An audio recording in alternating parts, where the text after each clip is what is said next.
Astaghfirullah. Assalamualaikum warahmatullahi wabarakatuh. Bihamdillahi wassalatu wassalamu ala rasulillah wa ala alihi wa sahbihi wa mawalah wa la hawla wa la quwata illa billahi wa ba'du. Alhamdulillah, segala puja dan puji hanya milik Allah subhanahu wa ta'ala. Salawat dan juga salam tahdiahkan kepada Rasul kita Nabi besar Muhammad sallallahu alaihi wa ala alihi wasallam. Kita lanjutkan kajian kitab kita, membahas kitab Bahjah Qulubil Abrar, untayan-untayan hadis dari Jawami'ul Kalim, kalimat-kalimat singkat Rasul namun syarat dengan makna. Dan kita masuk pada hadis ke-20, hadis dari Abi Hurairah radhiyallahu an, yang disepakati oleh Al-Imam Al-Bukhari dan juga Al-Imam Muslim. Kita baca hadisnya. An Abi Hurairah radhiyallahu anhu qala qala Rasulullah sallallahu alaihi wasallam la yaqbalullahu salata ahadikum idza ahdatha hatta yatawadda. Muttafaqun alaih. Dari sahabat Abi Hurairah radhiyallahu an, dia berkata, Nabi bersabda, Allah tidak akan menerima salat salah seorang di antara kalian jika dia berhadas sampai dia berwudu.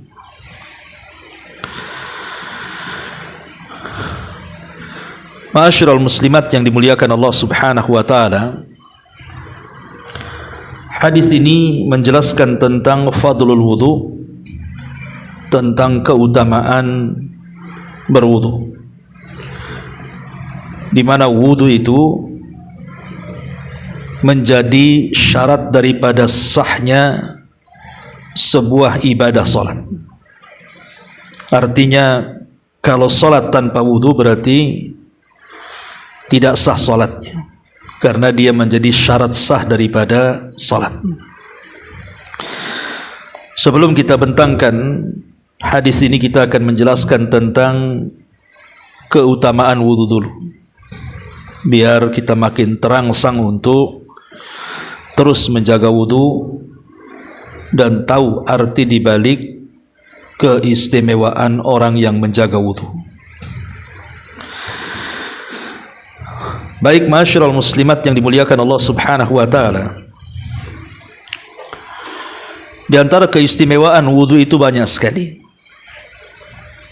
dan tentu yang paling istimewa adalah wudu itu mukaffiratun lidzunub, bisa menghapuskan dosa-dosa kita. Bayangkan Bu, setiap hari kita ini banyak melakukan dosa. Tidak lisan kita mata kita, tidak mata kita ya telinga kita, tangan dan juga kaki kita. Setiap hari kita melakukan dosa. Lah dengan rahmat Allah subhanahu wa ta'ala, kita bisa menggugurkan dosa itu hanya dengan amalan ringan. Dengan cara apa? Berwudu. Dalam sebuah hadis dijelaskan dari Utsman ibn Affan radhiyallahu an, Nabi sallallahu alaihi wasallam bersabda, man tawaddaa fa ahsanal wudu kharajat khatayahu min jasadihi hatta takhruja min tahti adfarihi. Kata Nabi sallallahu alaihi wasallam, siapa yang berwudu dan dia perbaiki wudunya, maka kesalahan-kesalahan dalam jasadnya akan keluar sampai di bawah jari jemarinya. Subhanallah. Betapa banyak dosa yang kita lakukan dari lisan kita, baik dusta, ghibah dan yang semacamnya kan. Ketika kita berwudu, kita berkumur-kumur. Maka tidak terasa kumur-kumur itu bisa menggugurkan dosa lisan, bisa menggugurkan dosa hidung, bisa menggugurkan dosa telinga yang biasa kita mendengar hal-hal yang diharamkan Allah Azza wa Jalla. Keluar dengan membersihkan telinga kita, dengan usapan wajah kita, usapan tangan dan kaki ketika saat berwudu itu bisa menghapuskan dosa-dosa kita. Kan luar biasa. Tanpa sadar dengan wudu itu dosa-dosa kita akan rontok. Dan ini keistimewaan yang luar biasa. Karena terkadang ini kan kita malas bertobat, istighfar, berwudu saja. Kan tidak memakan waktu yang lama wudu itu, tidak sampai 5 menit wudu itu, tapi bisa menghapuskan banyak dosa dari badan kita. Ini yang pertama. Yang kedua, kalau seandainya iman itu dibagi 2, maka separuh iman itu adalah wudu. Makanya Nabi SAW mengatakan, at-tuhuru syatrul iman. Bersuci itu separuh daripada keimanan. Luar biasa. Padahal cabang-cabang iman itu kan banyak. Yang paling tinggi ucapan la ilaha illallah, dan yang paling rendah itu mengambil hal-hal yang mengganggu manusia di jalan seperti paku, batu dan yang semacamnya, kemudian kita pinggirkan. Tetapi cukup dengan berwudu kita sudah mendapatkan separuh iman. Dan ini luar biasa. Bahkan lebih daripada itu, wudu ini mencerminkan kita ini umat Rasul. Karena Nabi SAW tidak akan kenal dengan kita pada hari kiamat kecuali kita banyak melakukan wudu ketika di dunia. Nabi tidak pernah melihat kita dan kita pun tidak pernah melihat Nabi. Hanya para sahabat yang pernah melihat Nabi dan dilihat Nabi. Kita kan tidak. 14 abad yang silam Rasul sudah meninggal. Macam mana Rasulullah SAW akan melihat kita? Lah bagaimana supaya kita ini diakui menjadi umat Rasul? Caranya berwudu. Makanya ketika Nabi SAW pulang dari ziarah ke kuburan syuhada Uhud, tiba-tiba Nabi SAW menangis dan mengatakan, Ashfaqtu li ikhwani. Aku rindu ingin berjumpa dengan teman-temanku. Kata para sahabat, awalasna ikhwanuka ya Rasulullah, bukankah kami teman-teman wahai Rasul? Maka Nabi SAW mengatakan, bal antum ashabi, kalian bukan temanku, kalian sahabatku. Tapi teman-temanku adalah kaumun ya'tuna min ba'di walam yarawni, sebuah kaum yang datang sepeninggalku dan dia tidak pernah melihatku. Kemudian Nabi SAW mengatakan, kelak pada hari kiamat akan datang sekelompok manusia dari umatku, ghurran muhajjalina min atharil wudu, di mana ada cahaya yang memancar dari bekas-bekas wudunya, baik dari wajahnya ataupun dari tangan dan kakinya. Kemudian Nabi SAW akan kenal dan menunjuk satu persatu, itu saudaraku, itu kawanku, dengan melihat cahaya yang ada di wajah dan kaki tangan, karena itu bekas wudu. Jadi Rasul akan menunjuk, itulah temanku, itulah temanku. Dan ini keistimewaan yang luar biasa diakui menjadi umat Nabi SAW, dan Rasul akan kenal kita pada hari kiamat. Ma'asyiral muslimat yang dimuliakan Allah Subhanahu wa taala. Bahkan itu pula yang menjadikan perhiasan kita pada hari kiamat di hadapan seluruh umat selain umat Nabi SAW. Kita punya perhiasan. Kalau di dunia mungkin ibu menggunakan perhiasan ya emas, anting-anting, gelang-gelang dan yang semacamnya. Tetapi di akhirat justru perhiasan itulah cahaya yang keluar dari bekas wudu yang kita lakukan di dunia. Tablugul hilyatul mu'min haitsu yablugul wudu. Maka perhiasan seorang mukmin itu akan semakin banyak sesuai dengan wudu yang kita lakukan di dunia. Ma'asyiral muslimat yang dimuliakan Allah Subhanahu wa taala, bahkan lebih daripada itu, wudu ini bisa menjauhkan kita dari keburukan syaitan. Ketika Nabi SAW bicara soal marah, apa kata Rasul? Innal ghadaba minasyaitan. Marah itu puncaknya dari setan. Wa inna syaitan khuliqa minan nar. Dan setan itu tercipta dari api. Wa inna ma tudfa'un nar bil ma. Dan api itu hanya mudah dipadamkan dengan air. Kata Rasul, fa idza ghadiba ahadukum falyatawadda. Kalau kalian sedang emosi, marah, dendam, maka berwudulah. Karena wudu itu bisa menghilangkan keburukan setan. Lihat bagaimana keistimewaannya, Bu. Setan itu kan berikan was-was. Orang saat marah, Bu, kadang-kadang ucapan saja tidak tahu apa yang diucapkan. Marah, merah, lisannya juga tidak terjaga. Kadang-kadang ada orang yang tidak terbiasa mengucapkan kalimat binatang, bisa terucap tuh lagi marah tuh. Ya, karena itu bisikan setan. Dan itulah keburukan setan di situ. Betapa banyak gara-gara marah orang bisa membunuh, gara-gara marah orang bisa memukul, gara-gara marah orang bisa berbuat zalim, dan begitu seterusnya. Lah wudu ini salah satu menghindarkan dari keburukan syaitan. Dan ini keistimewaan yang luar biasa.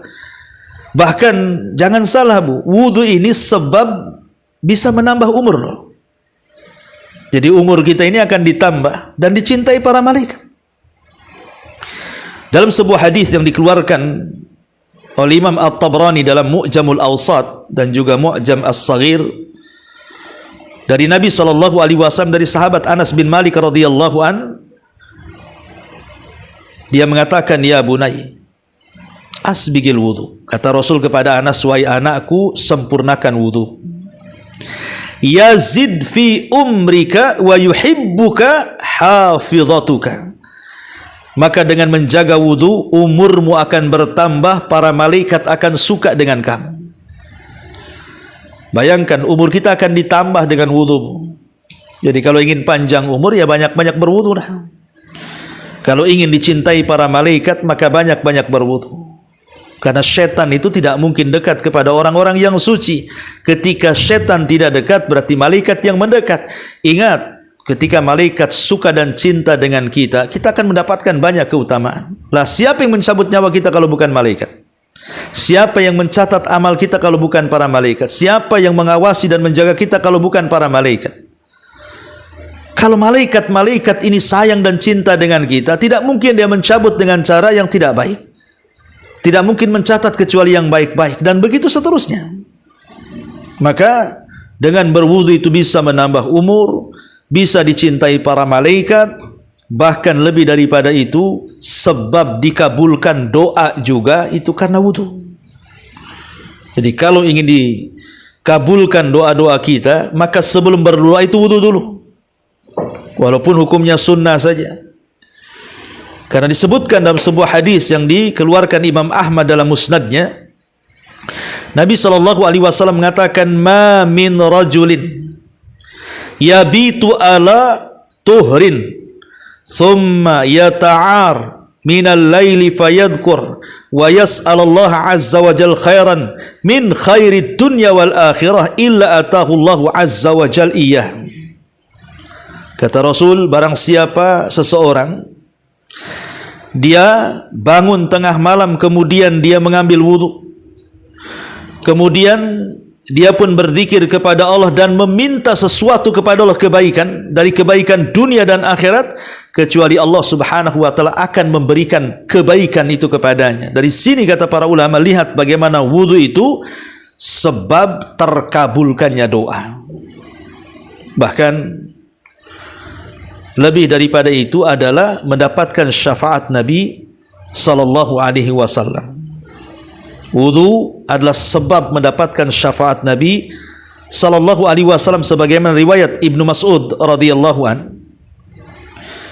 Ketika seseorang bertanya kepada Rasulullah, "Ya Rasulullah, kaifa ta'rifu malam tara min ummatika yaumal qiyamah. Rasul, bagaimana engkau akan mengenali umatmu pada hari kiamat, orang-orang yang akan kau berikan syafaat kepada mereka? Maka Nabi SAW mengatakan, hum ghurrun muhajjalin, ghurrun muhajjaluna min atharil wudu. Mereka umatku akan kukenali dari bekas-bekas wudu-wudu mereka pada hari kiamat. Subhanallah. Ya, di antara penyebab kita mendapatkan syafaat, Bu, dengan cara berwudu. Bahkan orang yang berwudu itu mendapatkan istighfarnya para malaikat, Bu. Jadi kalau ibu malas untuk membaca istighfar seperti Rasul beristighfar 70 sampai 100 kali dalam semalam, cukup ibu berwudu sebelum tidur. Kemudian ibu tidur, itu Allah akan mengutus beberapa malaikat yang akan berdiri samping kanan kiri orang yang bertidur. Setiap kita berguling ke arah kanan, malaikat sebelah kanan mengatakan, Allahumma arhamhu, Allahumma astaghfir. Allahumma arhamhu, Allahumma aghfir lahu. Ya Allah, rahmati orang ini, ya Allah, ampuni orang ini. Kalau dia berguling ke arah kiri, malaikat sebelah kiri mengatakan, Allahumma arhamhu, Allahumma aghfir lahu. Ya Allah, rahmati orang ini, ya Allah, ampuni orang ini. Luar biasa, Bu. Tidur kita saja menjadi pahala. Para malaikat berdoa kepada kita tuh. Hanya gara-gara wudu saja tidur kita jadi ibadah. Kan luar biasa keajaiban wudu ini. Sehingga ketika kita sedang tertidur sampai kita bangun di pagi hari, Bu, tiba-tiba kita bangun, dosa-dosa kita pula sudah diampuni Allah. Karena yang memintakan ampun akan dosa-dosa kita ini makhluk yang tidak pernah maksiat kepada Allah walaupun sekejap mata. Para malaikat. Luar biasa, ya. Masyaallah muslimat yang dimuliakan Allah Subhanahu wa taala, bahkan lebih daripada itu, orang yang senantiasa menjaga wudu, maka orang ini telah siap berjumpa dengan Allah. Musta'iddan liliqa'illahi azza wajal. Dia sudah siap untuk berjumpa dengan Allah Subhanahu wa taala. Disebutkan Nabi SAW pernah berkata kepada Anas ibn Malik radhiyallahu anhu, "Ya bunay, in istata'ta alla tabita ala wudu faf'al. Fa innahu man atahul mautu wa huwa ala wudu'in u'tiya syahada." Wahai anakku, kata Rasul kepada Anas bin Malik, tidaklah seseorang melakukan wudu sebelum tidur kecuali ketika Allah takdirkan kematian datang kepadanya, maka dia diberikan kematian di atas syahadah, orang yang mati syahid. Nabi SAW mengatakan kepada Anas ibn Malik, wahai anakku, kalau engkau bisa menjaga wudu, lakukan, terutama sebelum tidur berwudu. Kalau Allah takdirkan kemudian meninggal dunia, berarti kita meninggal di atas syahadah, orang yang mati syahid. Makanya sering saya katakan berkali-kali kepada ibu, sebenarnya orang mengetahui kematian husnul khotimah atau tidak husnul khotimah itu gampang. Lihat amalan sebelum tidurnya. Karena tidur itu kan saudara kematian. Betapa banyak orang-orang yang tertidur tidak kembali lagi. Coba lihat kita di rumah sakit, orang yang koma tuh. Mereka sedang tertidur, orang koma tuh kan. Tahu-tahu tidak kembali, meninggal. Jadi kata Nabi SAW, an-naumu ahuhul maut, tidur itu saudara kematian. Jadi kalau Allah takdirkan setelah kita tidur kita tidak terbangun lagi, kemudian apakah kita termasuk sul khotimah atau husnul khotimah, itu sebenarnya lihat amalan sebelum tidurnya tuh. Kalau amalan sebelum tidurnya dia berwudu, berzikir, berdoa, insya Allah kalau Allah takdirkan dia meninggal, husnul khotimah. Tapi kalau sebelum tidurnya wudu pun tidak, doa pun tidak, malah mungkin setelah maksiat dia tidur, kemudian Allah takdirkan dia meninggal, dipastikan sul khotimah tuh. Maka hadis ini menunjukkan orang yang tidur setelah berwudu berarti dia sudah siap berjumpa dengan Allah Subhanahu wa taala. Itu keistimewaan yang luar biasa sekali. Dan ini termasuk hadiyun Nabi, ya. Termasuk sunnah Nabi SAW, petunjuk Nabi itu, sampai Rasul itu tidak pernah sholat kecuali wudu, walaupun dia masih punya wudu. Ya, Rasul itu setiap sholat dia berwudu, padahal wudunya tidak batal tuh. namanya disebut tajdidul wudu, namanya memperbaharui wudu. Walaupun itu sunnah memperbaharui wudu, tapi ini adalah sunnah Nabi. Lihat, kalau Nabi SAW saja berusaha menjaga kebersihannya, kesuciannya, sampai setiap solat dia berwudu, padahal dia sudah diampuni dosanya yang telah, yang sedang, dan yang akan datang. Harusnya kita yang banyak dosa itu yang menjaga wudu. Makanya di zaman Rasul ada seorang sahabat namanya Bilal ibn Rabah radhiyallahu anhu. Ketika Nabi SAW dalam peristiwa Mi'raj itu, Rasul kan diperlihatkan dan masuk ke dalam sorga. Bahkan Rasul mengatakan, dakhaltul jannah, aku masuk ke dalam sorga. Fa idza sami'tu khashkhasatan 'alai. Tiba-tiba aku mendengar ada suara terompah-terompah yang berjalan di sorga. Rasul bertanya, itu suara terompah siapa? Maka Jibril mengatakan, itu suara terompahnya Bilal. Maka selepas peristiwa itu Rasul memanggil Bilal dan mengatakan, ya Bilal, inni sami'tu khashkhasataka fil jannah, madza tasna? Wahai Bilal, aku mendengar loh suara terompahmu di sorga. Apa yang kau amalkan? Apa yang kau lakukan? Bilal bingung ketika itu. Dia hanya mengatakan, ya Rasulullah, boleh jadi ma tawadda'tu wudu'an illa wa qad shallaitu rak'ataini. Karena setiap aku batal wudu, aku wudu lagi. Setiap batal aku wudu lagi. Dan setiap wudu aku tidak pernah melupakan solat wudu 2 rakaat. Lihat, Bilal ibn Rabah radhiyallahu anhu seumur hidupnya menjaga wudu. Cobalah kalau seandainya kita praktekkan saja seminggu, Bu, ya. Atau jangan seminggu lah, 1 hari saja, Bu. Umpamanya ibu wudu pagi, nanti batal wudu lagi, batal wudu lagi. Coba ibu bisa rasakan tuh dalam 1 hari. Karena wudu itu termasuk husnul muslim.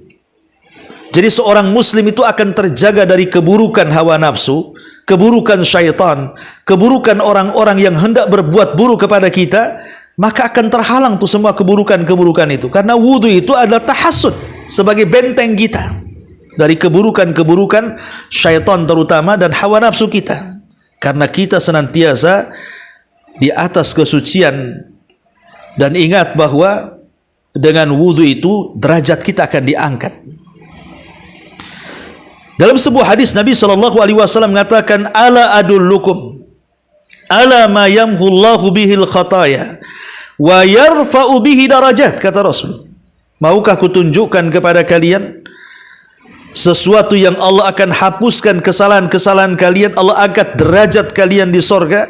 Sahabat mengatakan, qalu bala ya Rasul, tentu wahai Rasul. Apa itu yang bisa menghapuskan kesalahan dan mengangkat derajat kita di sorga itu?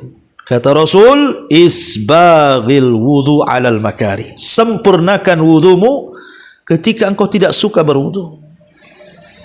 Lihat, jadi dia bisa mengangkat derajat kita. Bahkan itulah jalan, kalau kita lihat hadis Bilal tadi, berarti berwudu itu menjadi jalan pintas menuju sorga. Sebelum orang yang masuk, sandalnya sudah masuk tuh Bilal tuh ke dalam sorga. Dari sini istimbatnya bahwa wudu itu adalah sabilul jannah, jalan dari jalan-jalan menuju surga Allah Subhanahu wa taala. Dan wudu adalah cahaya seorang muslim di tengah-tengah kegelapan pada hari kiamat. Ma'asyiral muslimat yang dimuliakan Allah Subhanahu wa taala, ingat hadis yang pernah saya sampaikan di sini. Kita tahu bahwa setiap kita, saya, ibu atau siapapun, ketika tidur tengah malam, maka setan itu kan akan datang kepada kita, Bu, mengikat 3 ikatan di tengkuk kita. Setiap setan mengikat 3 ikatan di tengkuk kita, maka setan akan membacakan mantra dan mengatakan, nim naumatan tawila, tidur malam masih panjang. Akhirnya terlenalah tidur kita, bablaslah sepertiga malam akhir. Bahkan sebagian kita bablas pula waktu subuh. Kadang-kadang bangun jam 6 atau setengah 7, yang lebih parah jam 9 pula dia bangun. Kenapa kemudian orang itu kok dilenakan oleh setan? Karena diikat tengkuknya. Tapi Nabi SAW memberikan solusi, kata Rasul, kalau dia terbangun langsung berzikir, membaca doa, tasbih, tahlil, takbir, maka hilang 1 ikatan. Kemudian setelah itu kita beranjak dari pembaringan setelah berzikir, ambil wudu, maka hilang 2 ikatan. Kalau dia atau kalau kita sholat, maka hilanglah 3 ikatan bersih di tengkuk kita, sudah tidak ada tali setan lagi. Apa yang terjadi kata Rasul di siang harinya, di pagi harinya, maka jiwanya akan bersih dan hidupnya akan semangat dan tidak ada masalah yang menghampiri dia dalam satu hari itu. Lihat, wudu bisa mengurai ikatan setan. Tapi kata Rasul sebaliknya, orang yang bangun tidak berzikir, tidak berwudu, tidak salat subuh, maka jiwanya akan buruk dan dia akan mendapatkan masalah, terkadang tidak tahu dari mana itu masalah datang. Na'udzubillah. Ya, lihat bagaimana wudu ini luar biasa, Bu. Makanya jangan pernah meninggalkan wudu. Amalannya ringan, tapi lihat segudang pahala yang disabdakan Nabi SAW. Inilah rahasia keajaiban wudu. Lalu wudu ini di mana saja disyariatkan? Secara umum, Bu, wudu ini di mana saja disyariatkan. Kapanpun ibu wudu, jam berapapun, di tempat manapun, walaupun ibu masih punya wudu kemudian wudu, itu baik, tidak ada masalah, karena wudu ini sebuah amalan istimewa yang Allah Subhanahu wa taala berikan kepada kita. Tetapi ada waktu-waktu yang kalau kita berwudu itu sangat disunnahkan. Contoh umpamanya, pertama, bagi seorang muadzin, disunnahkan bagi seorang muadzin untuk berwudu. Kemudian yang kedua, ketika hendak sholat, walaupun dia masih punya wudu, dia wudu lagi setiap untuk sholat, maka itu disunnahkan. Kalau batal ya tentu menjadi syarat wudunya. Ya. Kemudian juga di antara yang dianjurkan saat berwudu adalah ketika hendak tidur. Tadi saya sudah disebutkan keutamaannya kan. Kalau kita wudu sebelum tidur, apa yang terjadi? Maka malaikat akan mendoakan kita dan mengatakan, Allahumma arhamhu, Allahumma gfir lahu. Ya Allah, rahmati orang ini. Ya Allah,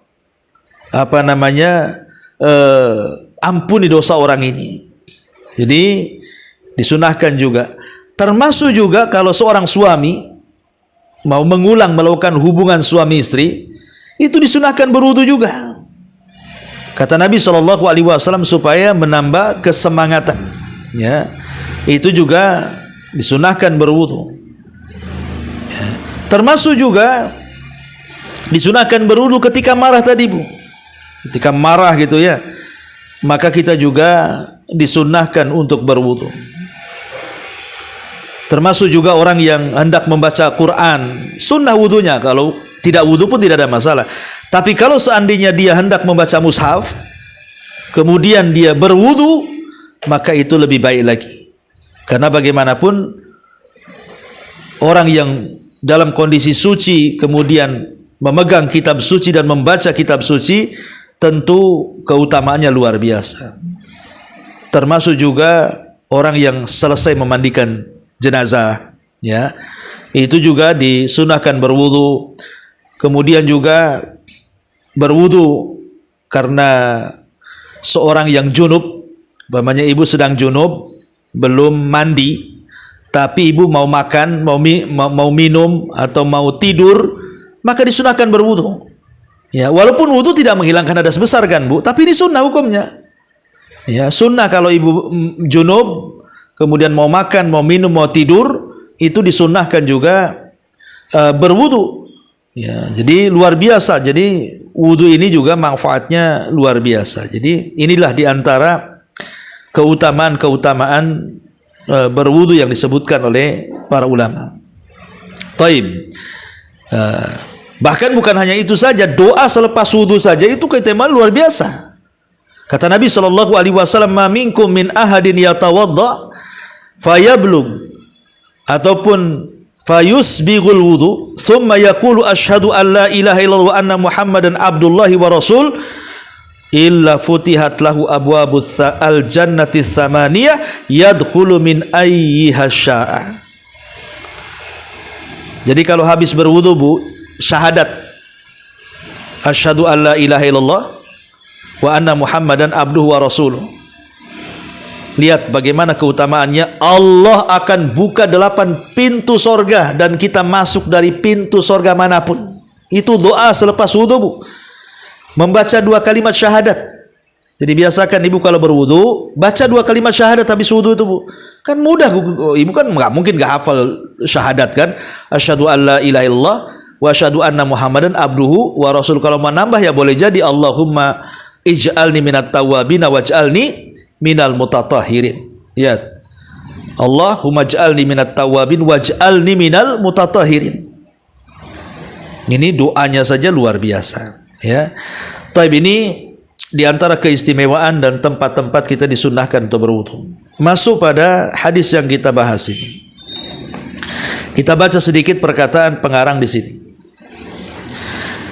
Hadis ini, kata pengarang, bisa lihat bukunya, secara tersurat menjelaskan bahwa barang siapa tidak berwudu ketika berhadas, salat yang ia lakukan tidak diterima alias tidak sah. Maknanya wudu itu walaupun hukum asalnya sunnah, tapi kalau dilakukan untuk sholat wajib menjadi wajib, bahkan syarat sahnya sholat. Adapun secara tersirat menjelaskan bahwa barang siapa berwudu terlebih dahulu, salatnya diterima. Artinya kalau tidak berwudu tidak diterima salatnya, percuma. Tentunya jika terpenuhi kewajiban dan syarat sah salat yang lainnya. Karena sang pemberi syariat, maksudnya Allah, mengaitkan banyak hukum ibadah dengan perkara tertentu, akan tetapi tidak cukup dengan satu perkara itu saja untuk terlaksana sebuah hukum, namun hingga terpenuhi seluruh syarat-syaratnya. Artinya wudu ini bukan satu-satunya syarat sahnya sholat, ya, banyak syarat-syarat yang lain.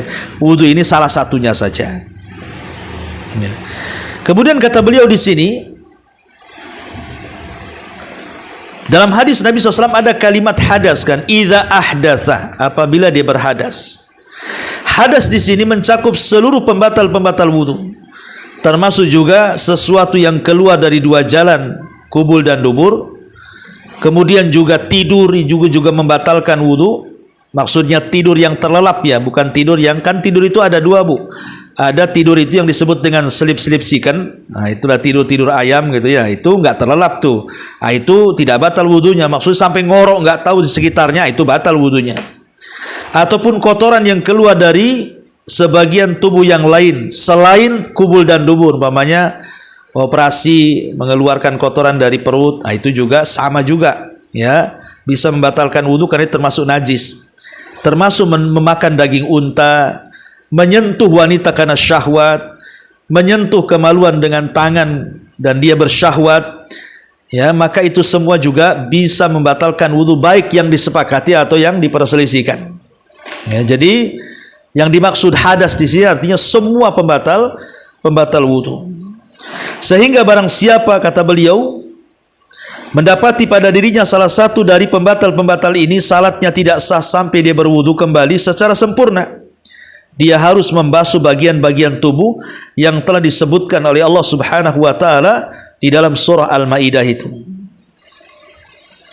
Kemudian kata beliau juga, hadis ini juga menunjukkan bahwa barang siapa salat dalam keadaan lupa atau tidak tahu bahwa dia berhadas, wajib baginya untuk mengulang salatnya berdasarkan keumuman makna hadis. Sedangkan hadis tersebut telah disepakati kesahihannya, maka walaupun dia mendapatkan pahala atas salat yang telah dilakukan serta sebagian ibadah yang terkandung di dalamnya, akan tapi wajib baginya untuk mengulang salat tersebut supaya terbebas dari beban kewajiban. Dan ini berbeda halnya dengan orang yang bersuci lalu dia lupa di badannya atau pakaiannya ada najis, maka tidak perlu mengulang salatnya. Menurut pendapat yang saya, cukup dilepas saja. Jadi kalau badan kita sudah berwudu, kemudian kita ingat di pakaian kita ada ompol anak, ya, anak kita kencing, kalau bisa dilepas, lepas, ya, bisa dilepas. Makanya kita pakaiannya ada 2, kita bisa lepas gitu, ya. Cukup dibuang najisnya saja yang ada najisnya, tetapi wudunya tidak batal kalau najis yang menempel di badan. Begitu kata mu'alif rahimahullahu ta'ala. Nah, inilah diantara keterangan singkat dari beliau, Syekh Abdurrahman As-Sa'di rahimahullahu ta'ala. Taib, sampai di sini, Bu, kita buka tanya jawab, silakan kalau ada yang mau bertanya seputar. Boleh nggak yang mewarnai rambut yang warna putih, yang satu laginya boleh nggak pakai behel atau laginya? Hukum menyemir rambut itu sunnah hukumnya selain warna hitam. Warna yang lain silahkan, mau warna putih, mau warna apa, semua silahkan. Karena Rasulullah SAW mengatakan kepada ayahanda Abi Bakar, Abi Kuhafah, bahwa disuruh untuk menyemir dan hindari warna hitam. Jadi selain hitam kan boleh, karena yang dilarang hitam saja. Itu saja. Apa ilatnya? Wallahu a'lam. Boleh jadi mungkin karena supaya kalau orang sudah beruban, ya, kemudian dia mengaca, dia tahu kadar dirinya, dia tahu bahwa dia sudah tua, harus dekat dengan Allah. Tapi kalau disemir lagi dengan hitam, merasa muda lagi, akhirnya jadi tua-tua keladi, makin tua tak jadi-jadi itu. Nah, ini jadi masalah, ya, sehingga dia tidak pernah merasa tua dan itu bahaya. Apalagi uban sendiri adalah akan menjadi cahaya pada hari kiamat. Uban sendiri menjadi cahaya pada hari kiamat. Maka biarkan uban itu jangan dicabut. Kalau disemir tidak apa-apa, tapi jangan dicabut, karena akan menjadi cahaya kita pada hari kiamat. Uban itu. Nah, kemudian keutamaan uban sendiri banyak sekali. Makanya kita lihat di dalam Al-Quran itu ada kalimat washta'ala ra'si syaibah. Perkataan Nabi Zakaria itu, rambutku sudah beruban. Jadi para nabi juga beruban. Janggut Nabi juga beruban. Dan Nabi melarang untuk mencabutnya dengan alasan apapun, karena itu keistimewaan yang luar biasa. Kan banyak orang yang mencabut uban tuh hanya gara-gara gatal. Sebenarnya bukan ubannya, ketombenya itu yang gatal tuh, ya. Tapi ada orang nggak mau tua, dicabutinlah uban dia. Maka ini juga kesalahan. Yang kedua tadi masang behel. Masang behel itu tidak ada masalah selama untuk kesehatan dan mengembalikan gigi kepada asal penciptaannya. Asal gigi itu kan harus rapat, harus lurus gitu ya. Asal gigi itu kan memang begitu asalnya. Seperti mamanya ada orang punya gigi itu renggang-renggang. Kalau makan keluar pula nasinya dari renggangan gigi itu. Maka kalau seperti boleh kita rapatkan, karena asalnya bukan seperti itu. Jadi itu keluar daripada asal. Tapi kalau yang dimaksud adalah giginya sudah bagus, sudah rapat, kemudian dia behel hanya untuk kecantikan, meratakan gigi, itulah yang kemudian disebutkan oleh Nabi SAW, Allah melaknat orang-orang yang mengikir gigi-gigi mereka dalam rangka merubah ciptaan Allah Azza wa Jalla. Jadi kalau untuk kesehatan tidak apa-apa. Kalau untuk kecantikan saja giginya udah bagus gitu, kok dibehel pula untuk apa gitu, ngabisin duit saja. Maka tidak boleh, apalagi kalau untuk memfitnah gitu, karena rata-rata yang dibehel kan bukan laki-laki, jarang laki-laki yang dibehel tuh, biasanya perempuan yang dibehel, ya. Jadi intinya kalau untuk kesehatan boleh, ya, untuk kesehatan boleh mengembalikan gigi asalnya seperti apa, nah, maka boleh. Tapi kalau untuk selain itu maka sebaiknya tidak. Wallahu a'lam. Ya, silakan ibu-ibu kalau ingin bertanya.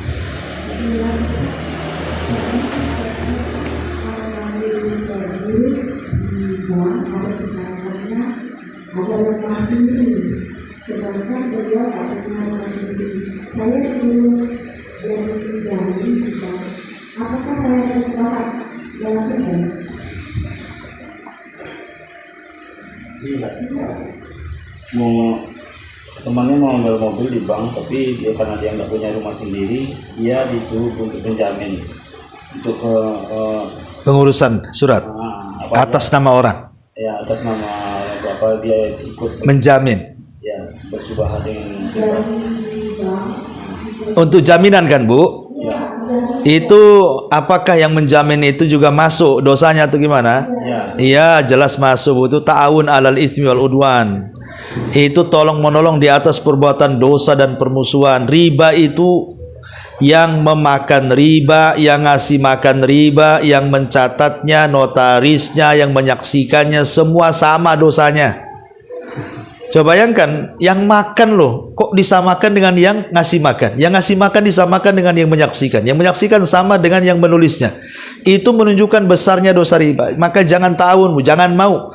Kalau ibu jadi jaminan untuk mengambil kredit yang ada ribanya, sebaiknya ibu jangan mau. Karena itu ta'awun 'alal itsmi wal udwan.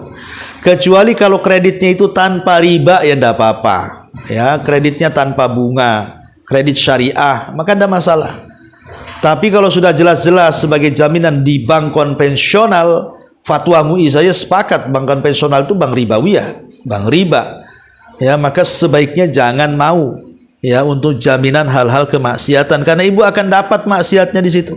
Walaupun ibu tidak ikut pakai kendaraan yang diambil kredit itu kan, nggak menikmati, hanya ya mungkin maksudnya ibu nolong karena tetangga atau karena saudara. Iya, nolong itu bagus, tapi dalam kebaikan. Ya, tapi kalau dalam keburukan jangan mau. Karena imbas dosanya itu, dosa riba itu ngeribu. 1 dirham itu sekitar 2,5 gram. Kalau kita makan dan itu uang riba, itu lebih baik, tidak lebih baik, lebih besar dosanya dibandingkan berzina 36 kali kata Rasul. Ya naudzubillah. Ya. Bahkan sekecil-kecilnya dosa riba itu sama dengan anak menggauli orang tuanya. Maka sebaiknya hindari. Kalau sudah riba itu hindari. Riba itu menghilangkan berkah. Hidup kita tidak akan berkah. Wallahu a'lam.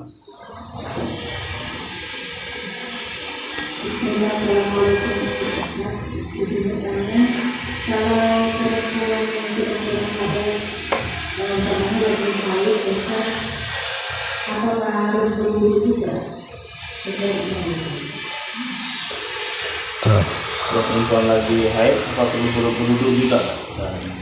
Enggak, untuk tidur maksudnya. Apa perlu juga berwudu? Enggak apa-apa ibu, waktu haid pun enggak apa-apa. Karena wudu itu bukan menghilangkan hadas besar, tidak. Wudu itu sunnah hukumnya. Tujuannya bukan menghilangkan hadas, ya tujuannya sunnah saja, melaksanakan sunnah Nabi. Lah orang yang berhubungan otomatis junub, kemudian dia disuruh melakukan hubungan lagi, disunahkan berwudu. Untuk apa wudunya coba? Dia junub, apa wudu menghilangkan junub? Tidak, menghilangkan junub itu mandi. Tapi karena itu sunnah Nabi, ya lakukan saja. Ya, itu semata-mata sunnah. Walaupun ibu haid, ibu nifas, ibu junub itu kan sama saja pembawa hadas besar tuh. Tetap disunnahkan berwudu sebelum tidur. Ya, karena tujuannya wudu sebelum tidur itu supaya kita mendapatkan doa para malaikat. Ya, wallahu a'lam.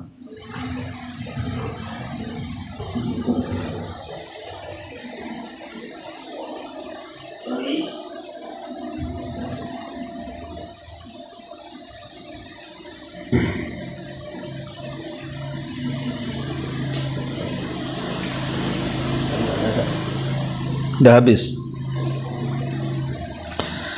Ya, kalau sudah habis kita tutup dengan doa kafaratul majlis. Subhanakallahumma bihamdika asyhadu an la ilaha illa anta astaghfiruka wa atubu ilaik. Allahu taala alam. Assalamualaikum warahmatullahi wabarakatuh. Itu oke madu tadi. Iya.